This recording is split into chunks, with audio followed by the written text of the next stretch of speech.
Je suis le bon berger qui donne sa vie pour ses brebis. Le Seigneur soit avec vous. Et avec votre esprit. Évangile de Jésus-Christ selon saint Luc. Gloire à toi, Seigneur. En ce jour-là, quelques pharisiens s'approchèrent de Jésus pour lui dire: Pars, va-t'en d'ici. Hérode veut te tuer. Il leur répliqua: Allez dire à ce renard: Voici que j'expulse les démons et je fais des guérisons aujourd'hui et demain, et le troisième jour, j'arrive au terme.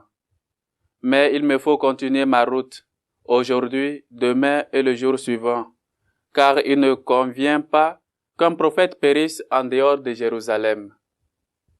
Jérusalem, Jérusalem, toi qui tues les prophètes, et qui lapides ceux qui te sont envoyés.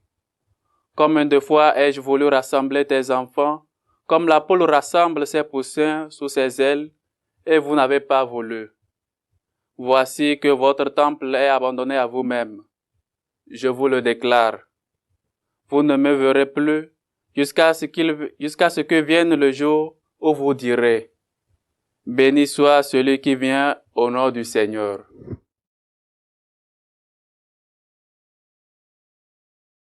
Acclamons la parole de Dieu. Louange à toi, Seigneur Jésus.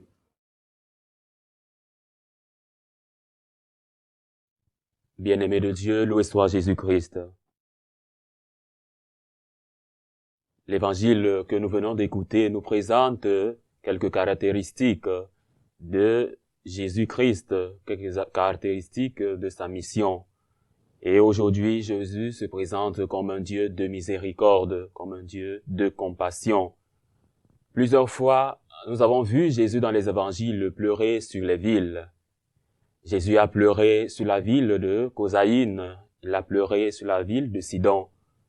Et aujourd'hui, plus particulièrement, Jésus pleure sur la ville de Jérusalem. Malheur à toi, Jérusalem, toi qui tues les prophètes. Aujourd'hui, dans notre réalité, Jésus pourrait aussi pleurer sur notre monde. Il pourrait pleurer sur l'Église d'aujourd'hui. Face aux réalités actuelles, face aux injustices, aux guerres, Jésus pourrait pleurer. Le passage de l'évangile de Luc se situe dans un moment crucial de l'évangile. Et Jésus se dirige vers Jérusalem, justement, conscient de la souffrance qui l'attend. Et les pharisiens, bien que souvent en désaccord avec lui, viennent avertir Jésus que Hérode cherche à le tuer. Ce passage révèle à la fois la détermination de Jésus à accomplir sa mission et l'ironie tragique de son rejet par Jérusalem, la ville sainte qui a souvent persécuté les prophètes. Les pharisiens avertissent Jésus. Leur intervention peut être interprétée comme un mélange d'hypocrisie et de respect. Ils reconnaissent l'autorité de Jésus tout en cherchant à le détourner de sa mission. Même les apôtres, à un moment donné, ont voulu détourner Jésus de sa mission. Et une fois, nous avons écouté Jésus renvoyer Pierre: « Arrière de moi, Satan ». Jésus connaît sa mission et rien ne pourrait le détourner de cette mission parce qu'il l'a reçue de Dieu. La réponse de Jésus est très convaincante. Jésus appelle Hérode un renard, un terme qui souligne sa ruse et son pouvoir politique, mais aussi sa faiblesse face à la mission divine.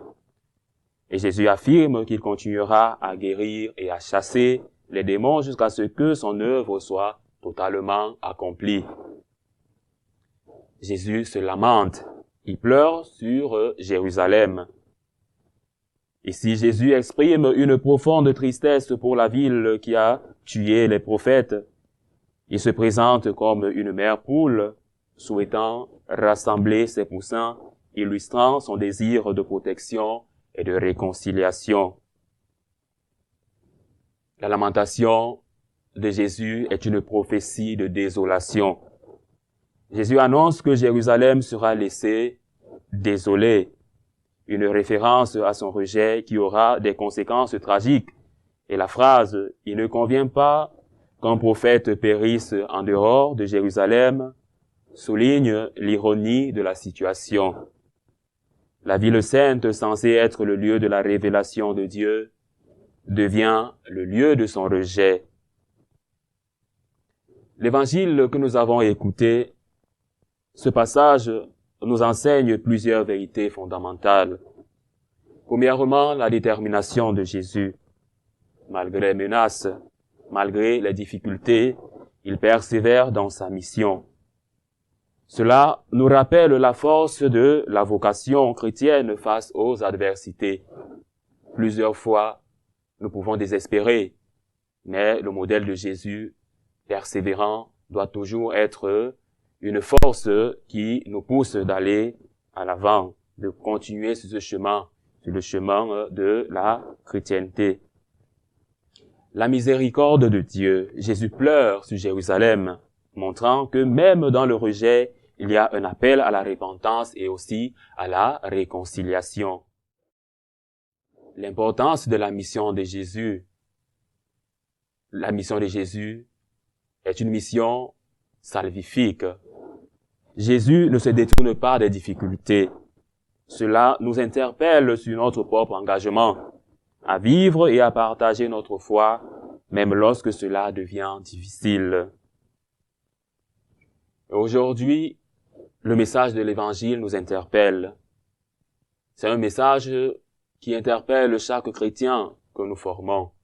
Un message de défense de l'Église, de défense de la foi, mais aussi et surtout de la défense du Christ. Dans un monde où la foi chrétienne est souvent mise à l'épreuve, la première lecture que nous avons écoutée nous appelle à revêtir l'armure de Dieu pour résister aux défis spirituels et moraux. Et ce passage, écrit dans un contexte où les premiers chrétiens faisaient face à la persécution et à la tentation, reste pertinent pour nous aujourd'hui. Nous devons donc prendre conscience de la réalité spirituelle.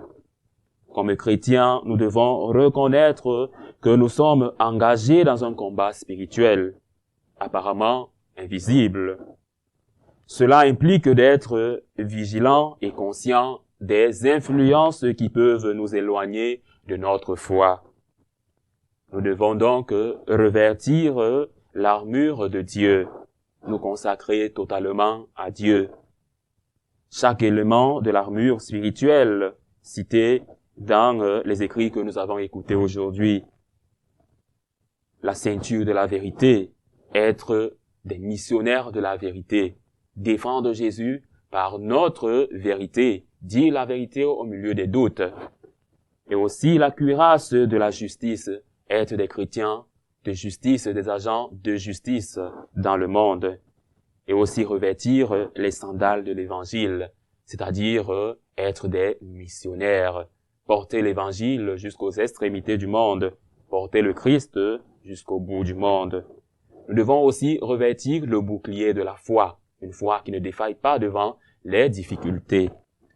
Et pour finir, nous devons revêtir le casque du salut et l'épée de l'esprit, c'est-à-dire être conscient de l'existence de la vie éternelle, être conscient que nous sommes appelés à la sainteté et que cette sainteté passe justement par l'acceptation de Jésus-Christ dans le monde, mais aussi dans notre vie.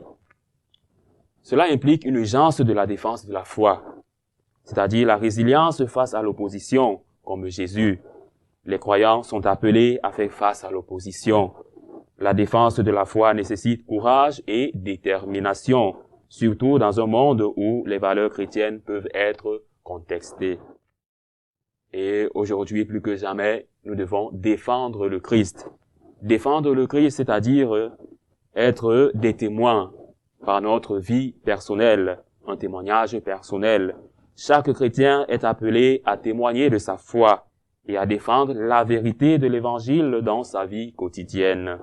Et en s'inspirant de l'exemple de Jésus qui n'a pas reculé devant les menaces. Nous devons aussi être des protecteurs de l'image du Christ. face aux hérésies.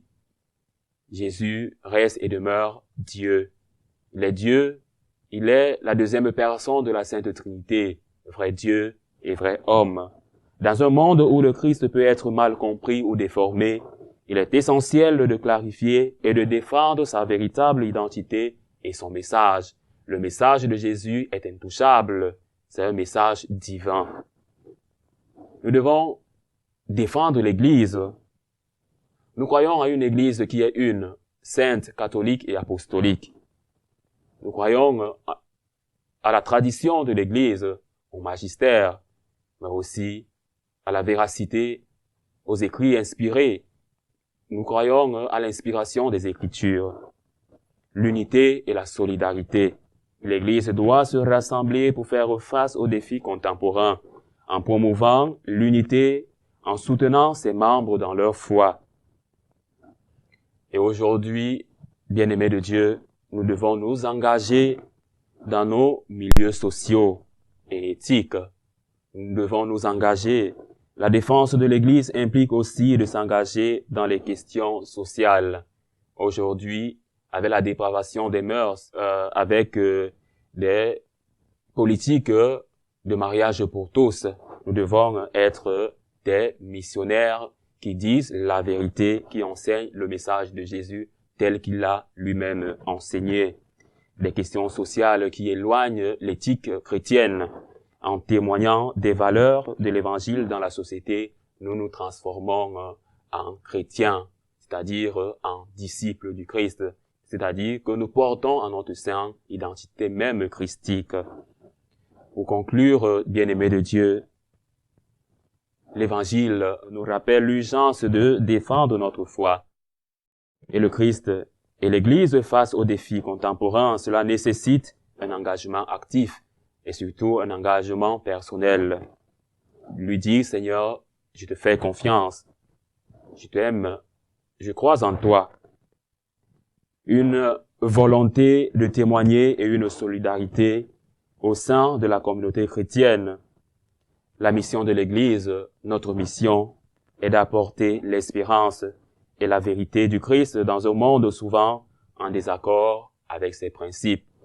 Aujourd'hui donc, nous allons demander la grâce d'être des missionnaires de Jésus-Christ, la grâce de pouvoir défendre le Christ au milieu du monde contre les vents qui essayent de renverser la Sainte Église catholique. Nous devons dire la vérité, être des modèles engageants qui soutiennent la vérité justement qui est le Christ.